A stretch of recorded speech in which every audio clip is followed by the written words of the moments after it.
What's up everybody, 40 the Broadway Saiyan here, and welcome back again to my YouTube channel, bringing you guys another video on Dissidia Final Fantasy Opera Omnia. In this video, we will go over the Luphenia Difficulty, which will be coming soon to Global Opera Omnia, and some tips to help prepare for this harder difficulty challenge.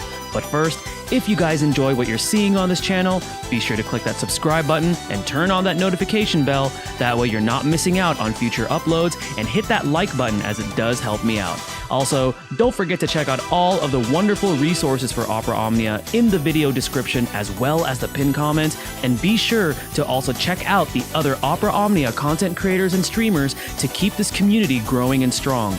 Keep in mind that this video is meant to give a generalized overview on Luphenia, and as I make videos for specific upcoming events, I will go into more detail on those specific Luphenia fights.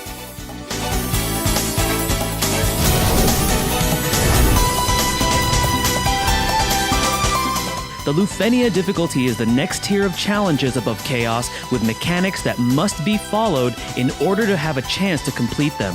Luphenia introduces the Luphenia Orb, which has a varying countdown depending on the boss fight.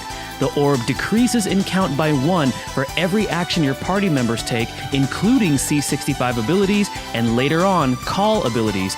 It will not go down during the summon phase and will only go down by 1 after an entire burst phase has ended. Every time an enemy takes action, the orb will go down by 2.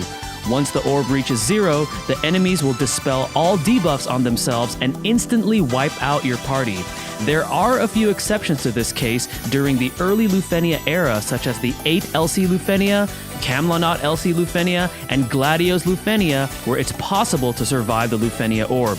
During the early era of Luphenia, up until when Lightning gets her burst and LD weapon, it is possible to bypass the incoming death from the Luphenia Orb with tactics such as Edge's party evasion buff or Last Stand.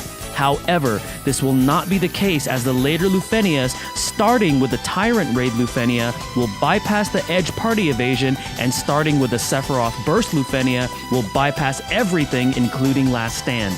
The Luphenia Orb can be increased by various conditions depending on the fight. For example, the Global Chapter's Luphenia Orb will increase every time the enemy takes their earth damage. Later on, the orb conditions become a lot trickier, such as Beatrix's Lost Chapter Luphenia Orb, which increases whenever a buff is dispelled from an enemy target. This means that there will be fights where you want the enemy targets to take a turn in order to fulfill the Luphenia Orb condition of that specific fight. There are some cases where you will be able to freeze the Luphenia Orb rather than increasing the count, but this is not very frequent.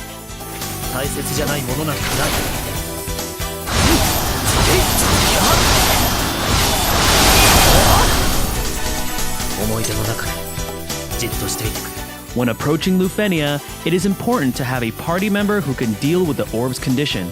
Later on, it is crucial to have one or more party members who can increase damage output, as brave damage reduction auras will be a very common theme with Luphenia.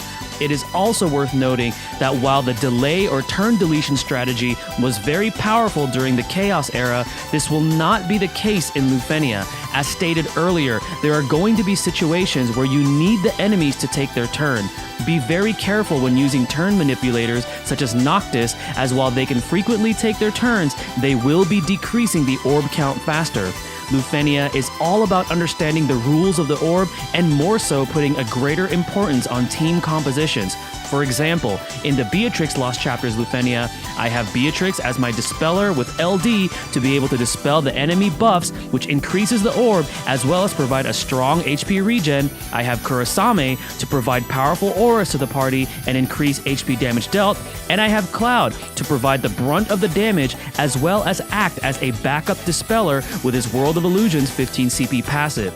In regards to team compositions, I personally recommend checking out some Luphenia completions via YouTube from some amazing DFFOO content creators such as QE, Black Nero, Stimpy, Infighter, V-Power SP, Danny Cruz, Zeta Kai, Alphino Levelure, and Jet Stingren, to name a few.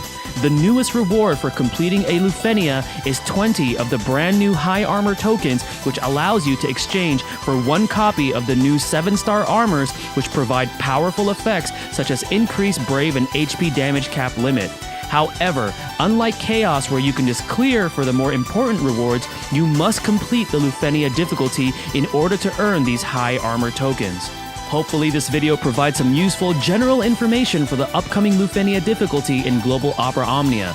Again, as new events begin to come out, I will go more in depth on those specific Luphenia fights. Thank you guys again for watching, stay tuned for the next video, and mahal everyone.